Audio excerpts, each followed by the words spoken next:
Going to prep and get our boat safe so that we can withstand this hurricane properly.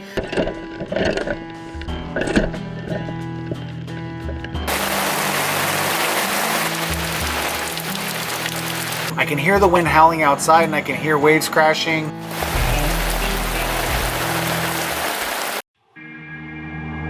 We're sailing good, bad, and ugly. 3 years ago, we bought our boat off Craigslist for $5,000. I'm Kristen, and this is Matt.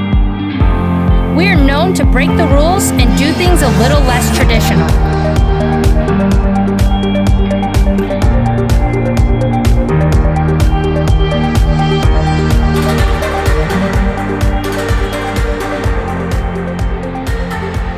Hit subscribe to join the adventure. Thanks to our patrons for keeping us going.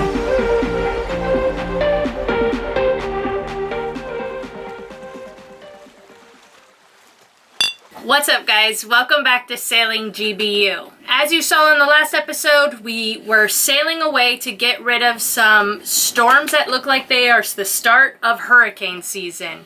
To be safe, we sailed on to Culebra in Puerto Rico and we found ourselves a little hole. Now, after being here for a couple days and watching the storms develop, it actually has developed into a full-fledged hurricane now. It's been building strength and strength, and it's still kind of like on a southerly track, so I think we're going to be good. We made the call to come to Culebra because it was the furthest north.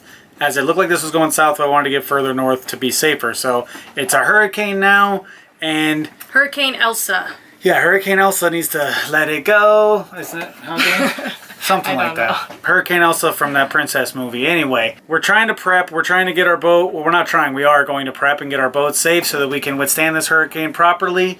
And should be here in about 5 hours. So we're going to get busy and get it done. First things first, we need to put down our second anchor. Matt's going to do his special Y mooring anchoring system. Last year, when the hurricanes come and we were in Salinas, we did this, if you've seen that episode, but we're gonna do it again. But this time, we have the Bobby Doo anchor.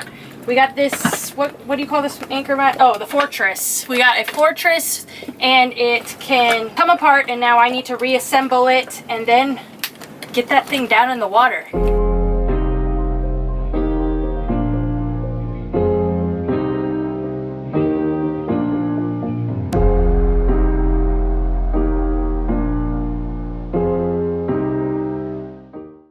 Okay, so what I do with my patented Y system is I go underwater because I have an all-chain rode here.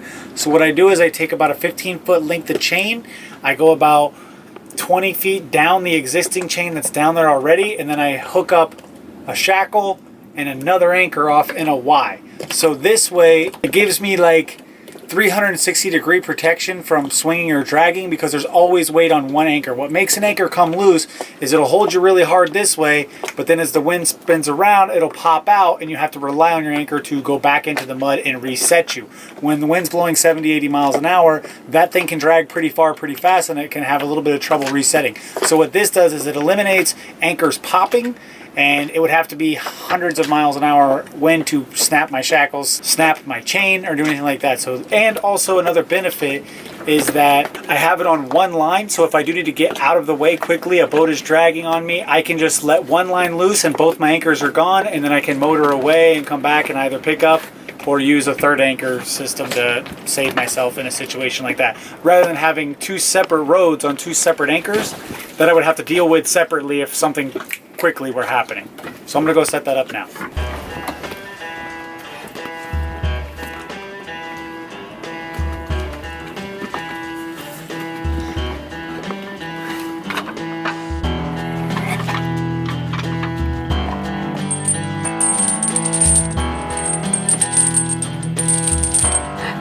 What the heck are you doing? Don't fall in the water, you might never come back up. Oh no, I hope I don't fall. Alright, so now I gotta go kind of follow my chain, and so I can find this one and drop it about 30 feet away from where it's at.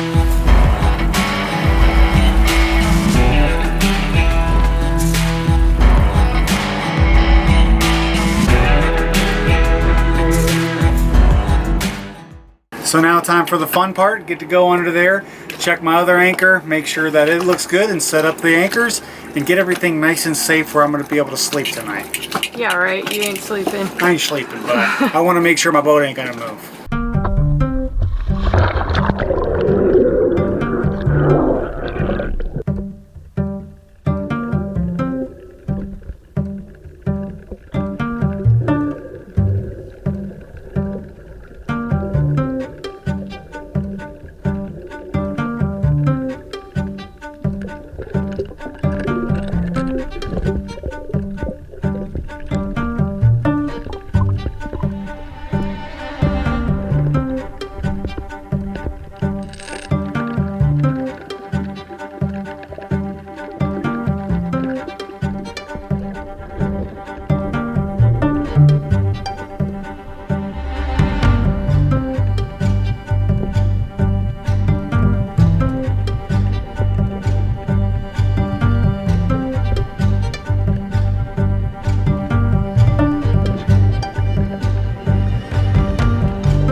So now that we got our anchors all set up, we need to check other things. First thing I'm gonna do is charge up all of our lights. Since the storm's coming in at the middle of the night, we need to see.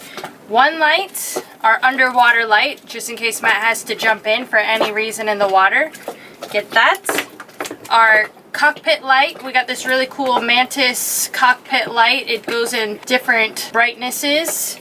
And our final, we have two cool headlamps from Mantis also, and we got these in a care package with our anchor. These work really well, pretty high quality, I think. We'll put these on our heads if we're both running around at night and we can't see each other. So don't forget to get your lights and gear set up for the nighttime. And what's really cool about all these lights is they're USB chargeable, so you don't have to worry about batteries. The powers that be are saying we may get gusts anywhere over 50 tonight, so I think it would be prudent of me to put some safety lines on my sails to tie them down to make sure they don't all bust loose.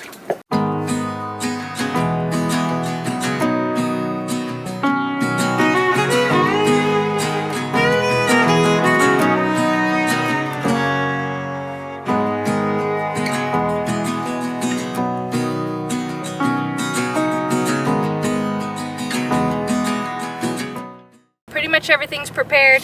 Our Dodgers comes off pretty easily, so when the wind starts picking up or if we feel like we need to take it off, we can just unsnap it. Obviously our solar panels are now completely stuck down. Don't mind, these are headphones, I just remembered I had them in. Anyways, so now we just wait till tonight and we'll see what happens. So one of the good things about this anchorage is we were able to get a new pet. We got ourselves a nice little puppy dog. And I know a lot of people say don't get a dog on a boat, it's not worth it, but our puppy dog is pretty cool. There he is.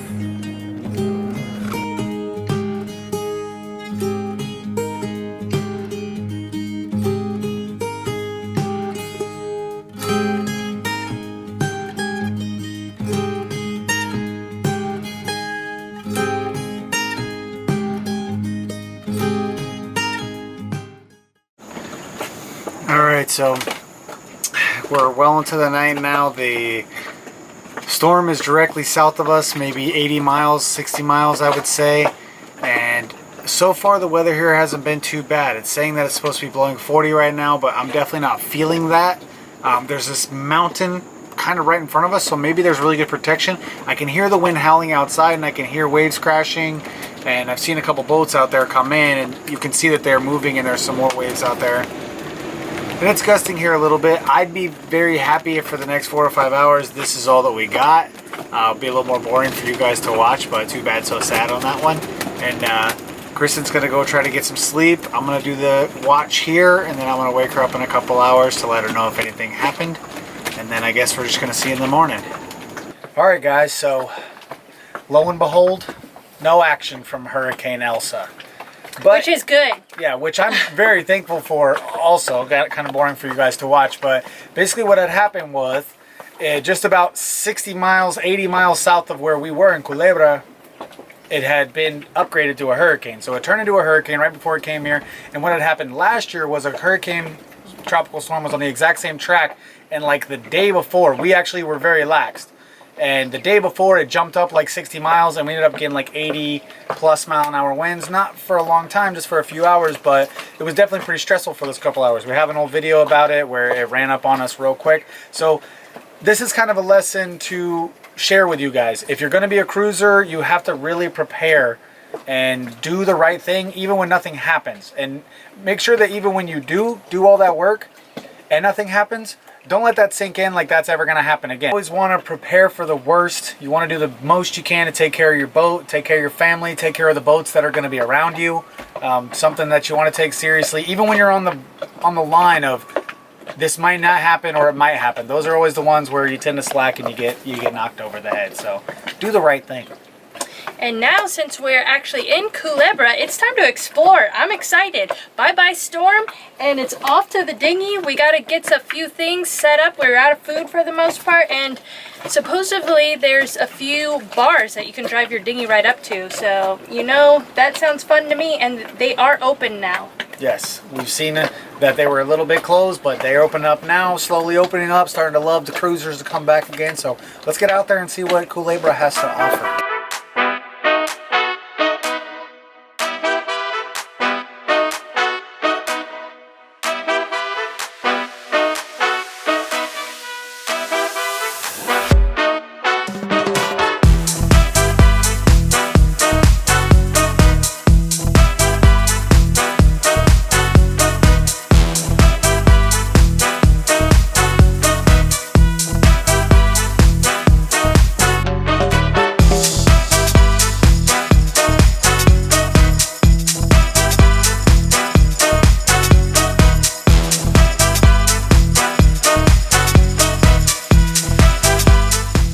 Alright, so I heard about these ribs were famous and they were out the other day, so I couldn't get them, so I had to run back here to treat myself at the world famous dinghy docks.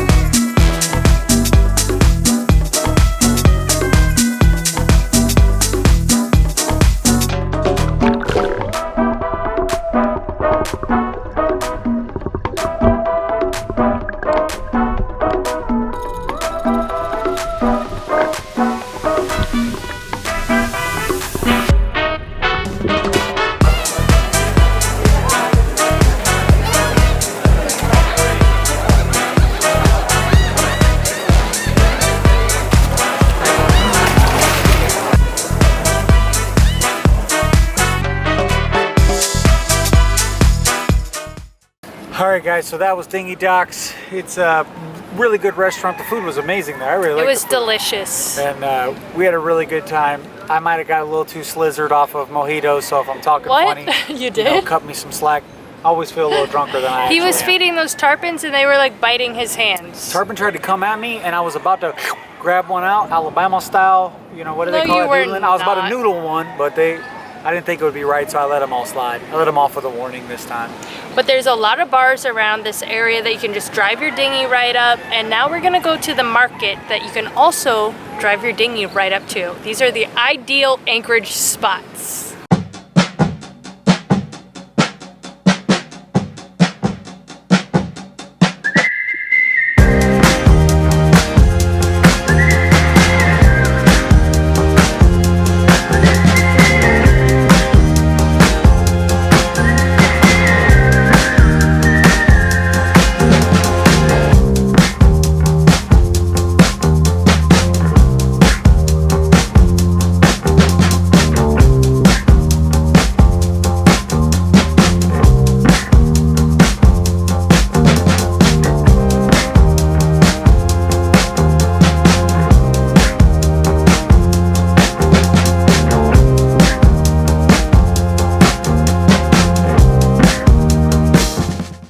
right, so the rules of the grocery store is a little bit sad, but they're still a little bit scared of COVID, so they wouldn't let us go in at the same time. I really don't like letting Kristen go in by herself, because you know what if someone tries to steal her from me?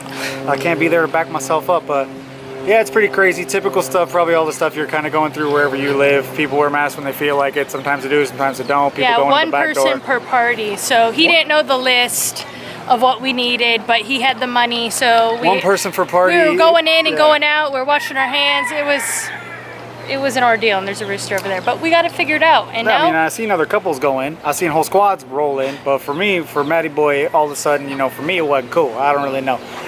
Who knows what is going on in life? But we got the job done. We didn't cry. We didn't Karen out. I almost Karened. you're not a Karen. I was about to be a Drew. What is the man anyways, called? The Drew? I think the man Karen's called a Drew. No, it's not. It's called a Kyle? a Kyle. Kyle? Yeah. Let us know in the comments below. What's a man Karen? Anyways, there's this really cool sculpture that's at the end of this little waterway, so we're gonna go check it out right now, and then we'll have to hurry up and get home with our groceries. You guys are gonna love it.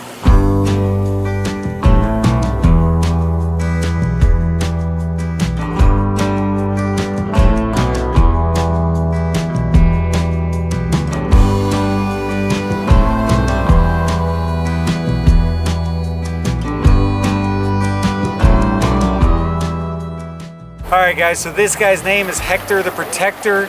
He's got a very famous artist that builds these trolls like all over the country. I thought the artist's name was Hector the Protector. No, the artist is something else. It's escaping me at the moment, so I'm not even going to try because it'll be We'll too put it at the disrespectful. bottom of the video. She'll add it in post. But I'm going to do my best to try to translate the sign, and we'll see how good my Spanish has come along. I think it's saying existing, having a life existing in equality of opportunity and conditions, life and service dependent on transportation of the sea, Culebra Culebra lucha. I don't know what any of that means, so let me know, my Puerto Ricans. Sounded like you were getting somewhere. Yeah, let me know if I got even closer.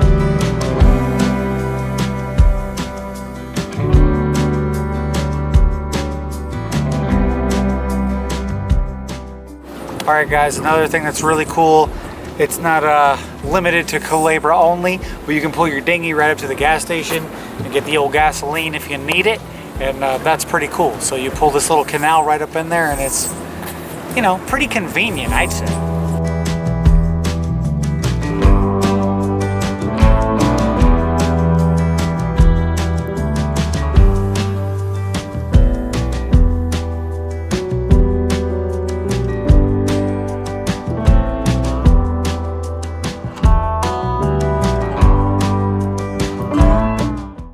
Guys, so as you see, the little waterway in Culebra is a pretty nice anchorage out here. Luckily, we just got a taste of the beginning of hurricane season and it wasn't too bad. Yeah, luckily we just got a little taste. But I'm really happy that we were in a place like this. Even with the little hurricane scare, a lot of people were panicking around here, and it's something that you can easily panic about. But what we did was we stayed close to the mainland of Puerto Rico and these little outer islands, because we learned a lot about it over the past couple, I guess, month, almost over a year that we've been here in Puerto Rico. We've kind of learned the hurricane holes and where it's safer to be. So we really want to get down island, go to the Virgin Islands, do stuff like that, but I haven't been there yet. We haven't been there yet, so we don't really know how the hurricane holes are going to go. But now that this storm is done, I'm excited, because just that little waterway was cool. The gnome was cool, or the troll. Is it a gnome or a troll? Troll. Well, I don't know what it is. It's a gnome troll. But I'm excited to see this island. It looks really beautiful. It's kind of unlike anywhere we've been yet so far. It's like a really small place, but there's so much to do here. There's mountains, there's the bay, there's coral reefs. So it's getting pretty out here in the water. I'm excited to actually enjoy some of these items now. Yeah, we got here and we haven't been able to enjoy it, but we will. Oh yeah, we will. And we can't wait to take you guys along and show you the underwater stuff. The corals, I think, have been looking healthier. The water is definitely cleaner, and I'm hyped. Oh yeah, and we saw that Palomino was actually taken over the water, and it just finally came back up or something, right? The Hurricane Maria destroyed it. If you didn't see our previous video, the smallest Caribbean island, that's what happened to it. It used to be big. So Johnny Depp was there. Johnny Depp was there. Penelope Cruz was there. We had it right, but yeah, the hurricane washed it all down. And I did see some logs laying around when we saw that shark and stuff. So I guess that was the old trees that used to be on the island. Kind of sad, but... But anyways, we're blabbing now. So thank you guys for watching. Make sure you hit subscribe and like this video. Give us a share. Share it with your friends. It helps us out, obviously, to get our videos out to more people. And we'll see you guys next week. Hopefully we'll be hitting the land. Hitting it.